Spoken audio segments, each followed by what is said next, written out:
በስመ አብ ወወልድ ወመንፈስ ቅዱስ አሐዱ አምላክ አሜን። ሰላም እግዚአብሔር ይብዛሕልኩም ክቡራተይ ከመይ ቀኒኩም? ኣነ እግዚአብሔር ይመስገን ደሓኒ ከምዚ ኣነ ፅቡቅ ዘለኹ ፅቡቅ ክተሎ ተስፋ ይገብር። ክቡራተይ ከመይ ኣሎ ቀኒያት ኩሉ ሰላም ድዩ? እሺ ከም ፍቃድ ኣምላክ ክቡራት ኣሕዋተይ ሰላም ክትህሎ ተስፋ እናገበርኩ ሎሚ እውን ጥበብ ኢያሱ ወዲ ስራኽ ምዕራፍ 12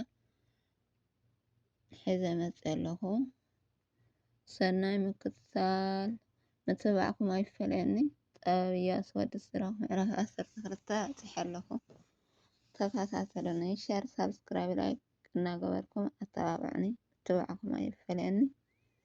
ጥበብ ኢያሱ ወዲ ስራኽ ምዕራፍ 12 ሰናይ ግብሪ ክትገብር ከለኻ ንመን ከም እትገብር ፍለጥ፣ በቲ ሰናይ ግብርካ ድማ ክትምስገን ኢኻ።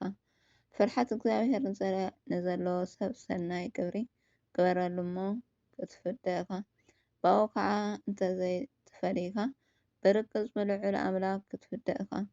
እቲ ኣብ ሓጢኣት ዝነብር ምጽዋት እውን ዘይህብ ሰብ ሰናይ ዘይብሉ ኣይክረክብን እዩ።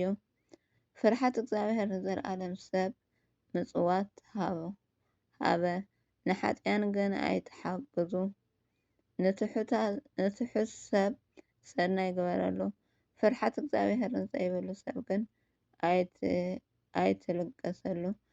ምግቢ ኣይትሃብ እወ ባኡ ምክንያት ተመሊሱ ንዓኻ ከይገዝአካ። ገለ ነገር እኳ ኣይትሃቦ እንተዘይኮይኑ ዕፅፊ እቲ ንዕኡ ዝገበርካዮ ሰናይ ግብሪ ኣብ ልዕሊኻ ክፉእ ነገር ከሰልብጠካ እዩ። ከመይ ልዑል እግዚአብሔር ንሓጢኣን ይጸልኦም እዩ። ፍርሓት እግዚአብሔር ንዘይብሎም ሰባት ክቐፅዕ መቅፃዕቲ ከውርደሎም እዩ። ንሕያዋይ ሰብ ለገስሉ ንሓጢ ግን ኣይተሓገዙ።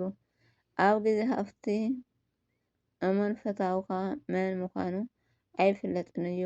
ኣብ ግዜ ፀበባ ከዓ ጸላኢ ኣይስወርን እዩ። ክህብትሙ ከለዉ ጸላእቲ ይህቁዩ። ፀበባ ክረክቦ ከሎ ኣዕርክቱ ከይተረፈ ይፍለይዎ። ንጸላኢኻ ፈጺምካ ኣይትእመኖ። ከመይ ክፍኣቱ ከም መመራት ነሓስ እዩ። ሽሕ እኳ ትሑት መሲሉ እንተ ቀረበካ ተጸንቀቕ፣ ካብኡ እውን ተሓለፍ። ከምቲ እንተ ዘይወለወልካዮ ዘይበርህ ዝመረተ መስትያት ሓፂን ክኾነካ እዩ። ንዓኻ ግልብጥ ኣብ መንበርካ ኮፍ ከይበለ ኣብ ጥቓካ ኣይተቕርቦ። ናይ ክብሪ መንበርካ ክወስዶ ከይፍትን ኣብ የማንካ ኣይተቐምጦ። ኣብ መወዳእታ እቲ እተዛረብክዎ ሓቂ ምዃኑ ምስ ተፈለጠካ ብጣዕሳ ቁርጥ ከይትብል ምክረይ ስማዕ። ዕዙን ገይረ ምስ ተመን ዝፃወት ወይ ምስ ሕስማት ኣራዊት ዝፃወት ሰብ እንተተጎዲኡ ዝድንግጸሉ የለን። ከምኡውን ነቲ ምስ ሓጢ ዝመሓዞ ኣብቲ ንሱ ዝገብሮ ሓጢኣት እውን ዝወድቕ ሰብ ዝድንግጸሉ የልቦን። ጸላኢ ንግዜኡ እዩ ምሳኻ ዝጸንሕ። መከራ ምስ መጸካ ግን ኣብ ጎንካ ደው ኣይብልን እዩ። ከመይ ገይሩ ናብ ጉድጓድ ከም ዘደርብየካ እናሓሰበ ከሎ ብኣፉ ጥዑም ቃላት ይዛረበካ።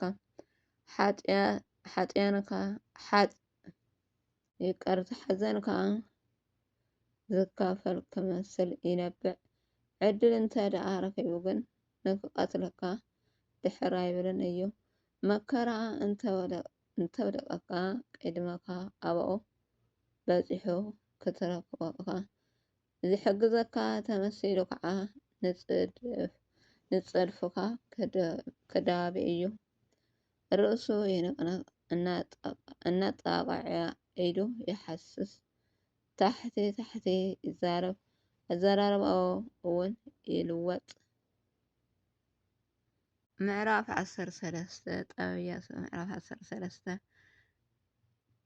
ቁንጥራን እንተሒዝካ መጠቅጠቅ እናበለ ኩል እንትነካ የርስሐካ ምስ ዕቡይ ሰብ እንተ ተመሓዚካ ልክዕ ከም ዕቡይ ትኸውን። ካብ ዓቅምካ ንላዕሊ ዝኾነ ከቢድ ነገር ኣይተልዕል። ካባካ ምስ ዝሓየሉ ምስ ዝህብቶሙ ሰብ ኣይትተዓራረፍ። ብመሬት ዝተሰርሐ ሳርማን ብሓፂን ዝተሰርሐ በርድ እንታይ ሕብረት ኣለዎም? እቲ ሳርማ ከም ገለ ምስ በርደ እንተዳኣይ ምስ በርድ እንተተጋጭዩ ንባዕሉ እዩ ዝስበር። ሃፍታም ሰብ ይጋገ መሊሱ እውን ፀርፊ ይውስኸሉ ድካ ይብደል መሊሱ ይቀርታ ክሓትት ከዓ ይግደድ። ሃፍታም ሰብ ረብሓ ክሳዕ ዝረከበልካ ይብዝብዘካ። ተፀባይ ጥራሕካ ምስ ኮንካ ግን የጠንጥነካ። ትሕዝቶ ክሻዕ ዘሎካ ምሳኻ ሓቢሩ ይነብር። ዘለካ ሃፍቲ ጓሕጉሕካ ምስ ወዳእካ ግን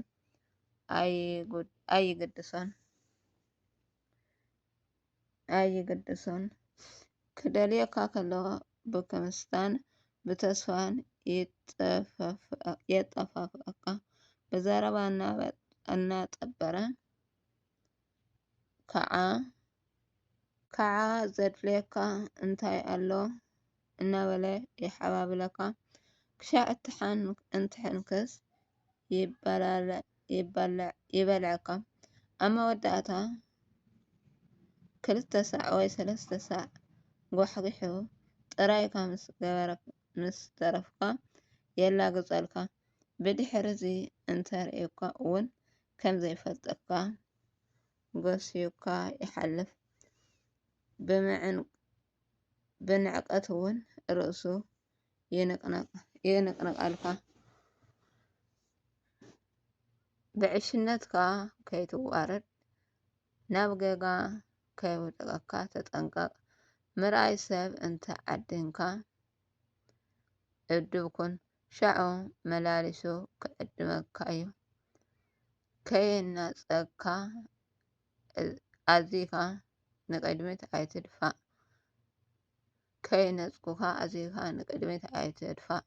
ከይርስዑካ ከዓ ኣዚካ ካብኡ ኣይትርሓቅ።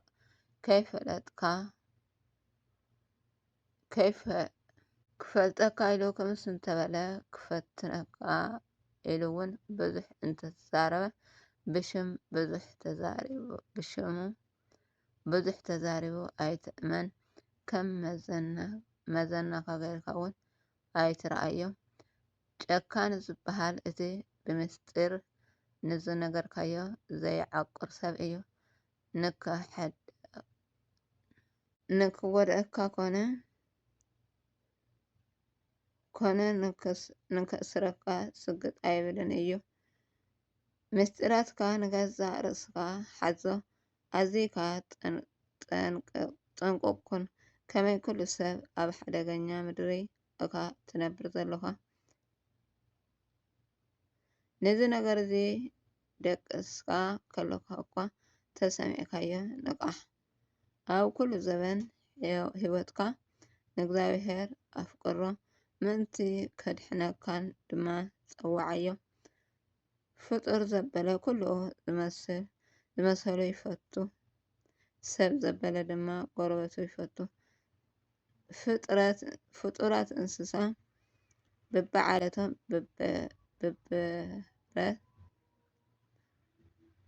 ብሕብረት ይነብሩ። ሰብ ከዓ ምስ ከምኡ ሰብ ብሓደ ይነብር። ከምቲ ሓጢ ሰብ ፍርሃት እግዚኣብሔር ምስ ዘለዎ ሰብ ሕብረት ዘይብሉ ተኩላ ብሰባጊዕ ሕብረት የብለን። ከምቲ ዝብኢ ምስ ከልቢ ሰላም ዘይብሉ ሃፍታም ምስ ድቃ ሰላም የብሉን። ከምቲ እንስሳ ንኣድጊ በረኻ ኣብ ምድሪ ባዳ ዝሃድና ልክዕ ከምኡ ድማ ሃፍታም ሰብ ንድካ የሃድኖ። ንዕቡይ ሰብ ትሕትና ውርደት እዩ። ንሃብታም ድማ ድኽነት ልክዕ ከምኡ ውርደት እዩ።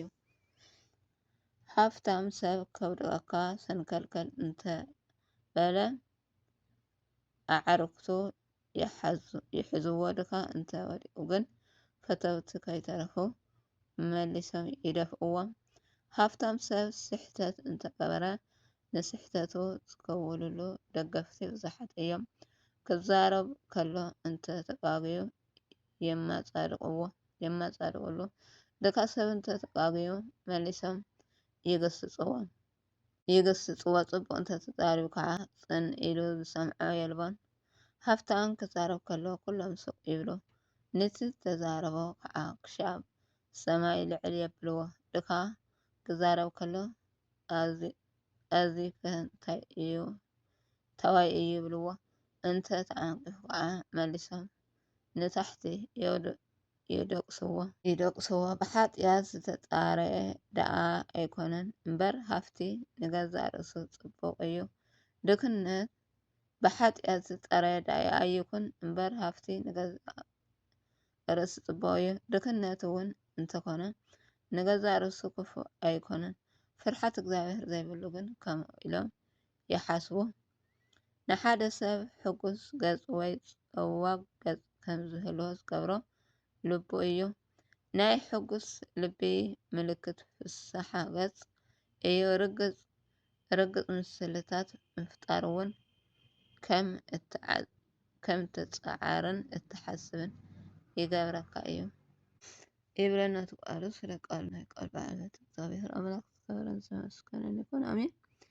ዝነጠመን ዝጎደሎን በአፍቲ ጓል መላእክት ዳርም ርሳሌ እግዚአብሔር ልዑል ወለወላድ ድንግል ወለመስቀል ክቡር አሜን አሜን።